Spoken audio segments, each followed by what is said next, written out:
नमस्कार, आपका स्वागत है। आज हमारा विषय लोक नीति पब्लिक पॉलिसी है। लोक नीति क्या है? सरकार द्वारा बनाई गई वह नीति जो लोक कल्याण के लिए कार्य करती है, लोक नीति कहलाती है।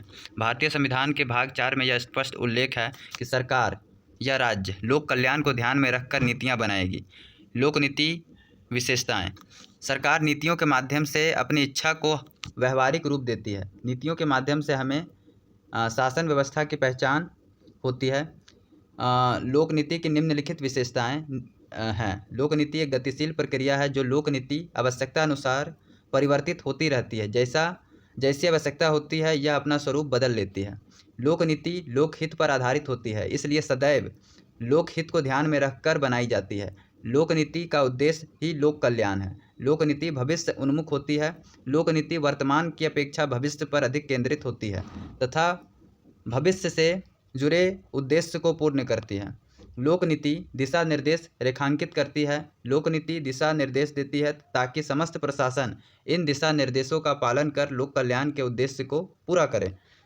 लोक नीति विभिन्न संगठनों, सरकारी एवं गैर सरकारी के सहयोग का परिणाम है। लोक नीति निर्माण में केवल सरकारी ही नहीं बल्कि गैर सरकारी संगठन भागीदार होते हैं। इन सभी के सम्मिलित सहयोग का परिणाम लोक नीति है। लोक नीति परिणामोन्मुख होती है। लोक नीति सदैव इस तरह बनाई जाती है जो परिणाम की पूर्ति करे। लोक नीति का क्या प्रभाव होता है? तो निम्नलिखित घटकों पर प्रभाव नीति निर्माण पर देखा जा सकता है। तो सबसे पहला विचारधारा। जैसी विचारधारा के लोग सरकार में होते हैं वैसे ही विचारधारा का लोक नीति पर विचार दृष्टिगोचर होता है। भारत में अनेकों विचारधारा से जुड़े राजनीतिक दल हैं जो अपनी अपनी विचारधारा के कार्यरत हैं, लेकिन जब गठबंधन होता है तो कुछ कॉमन मुद्दों को एकत्रित होकर नीतियाँ बनाने का प्रयास करते हैं। जनमत का दबाव भी लोक नीति निर्माण में अपनी भूमिका अदा करता है, चाहे वह पर्यावरण का मुद्दा या अधिकार का मुद्दा या शोषण का मुद्दा हो। नीति निर्माण में जनता की सक्रियता और प्रभाव तभी संभव होता है जब जनता जागरूक है। सरकार की छवि। प्रायः सभी सरकारें जनता में अपनी छवि को लेकर सचेत रहती है। कई बार सरकार नीति को इस तरह बनाती है कि उसकी छवि खराब ना हो। बाहरी दबाव। सरकार की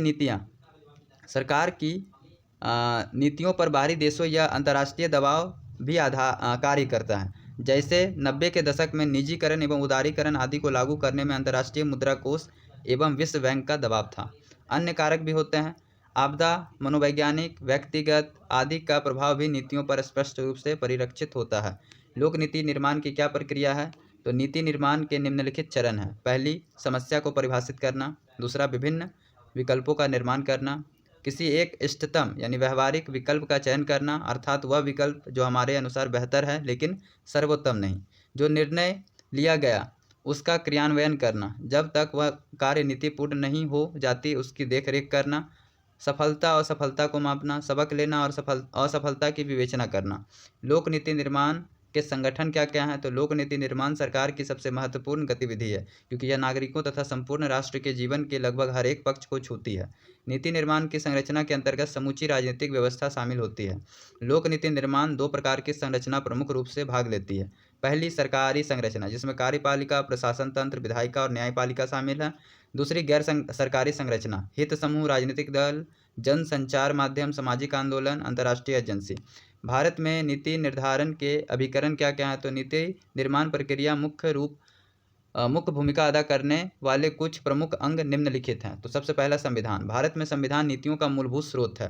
भारतीय संविधान के प्रस्तावना और नीति निर्देशक सिद्धांत प्रशासनिक नीतियों के प्रेरणा के स्रोत रहे हैं। संसद। सरकार के प्रमुख नीतियाँ संसद द्वारा स्वीकृत होती है। भारतीय संसद बजट, अनुदान, पूरक मांगे, प्रश्नकाल, राष्ट्रपति के अभिभाषण पर वाद विवाद आदि के माध्यम से नीति निर्माण में सक्रिय भूमिका अदा करती है। तीसरा है दबाव समूह। दबाव समूह ऐसा माध्यम है जिसके द्वारा सामान्य हित वाले व्यक्ति सार्वजनिक मामले को प्रभावित करने कोशिश करते हैं। भारत में श्रमिक संघ, व्यावसायिक संघ, कृषक समुदाय, federation of Indian chamber of commerce एवं इंडस्ट्री ऐसे दबाव गुट हैं जो नीति निर्माण को प्रभावित करते हैं। राजनीतिक दल। विभिन्न राजनीतिक दल अपने चुनाव घोषणा पत्रों के माध्यम से अपनी अपनी नीतियों को जनता के सामने लाते हैं और उन पर अमल करने के नाम पर सत्ता प्राप्त करने का प्रयत्न करते हैं। मीडिया नीतियों के निर्माण में प्रभावकारी भूमिका अदा करता है। मीडिया लोकमत का सृजन करने तथा प्रचलित नीतियों के अनुकूल कार्य करता है।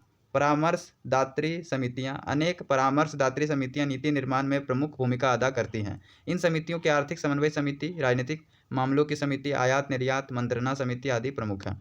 लोक नीति के प्रतिरूप यानी मॉडल क्या क्या है? तो संस्थावादी प्रतिरूप, लोक नीति का निर्माण केवल सरकार द्वारा किया जाता है तथा उनमें किसी अन्य संगठन की भूमिका नहीं होती है। समूह प्रतिरूप, लोक नीति का निर्माण सरकार द्वारा ही किया जाता है लेकिन उसमें अन्य संगठन की भूमिका होती है, जैसा मीडिया, जनमत, दबाव समूह। तीसरा है अभिजात्य प्रतिरूप, लोक कल्याण को ध्यान में रखकर नीतियां बनाने का दावा किया जाता है लेकिन वास्तविकता में उस नीति का लाभ केवल निकटतम लोगों को होता है। अभिवृद्धिकारी प्रतिरूप, इसके अनुसार लोक नीति एक निरंतर चलने वाली प्रक्रिया है, अर्थात यह एक स्थान पर अथवा एक समय पर नहीं बनाई जाती बल्कि उसमें निरंतर सुधार चलता रहता है। पाँचवा कूड़ादान प्रतिरूप, लोक नीति का निर्माण किसी एक व्यक्ति के द्वारा नहीं किया जाता बल्कि समय के साथ इनमें अनेक लोगों का योगदान रहता है। तो आज हमने लोक नीति के बारे में जाना, जो कि लोक नीति क्या है, लोक नीति की क्या विशेषताएं हैं और लोक नीति के क्या चरण हैं। बहुत बहुत धन्यवाद। नमस्कार।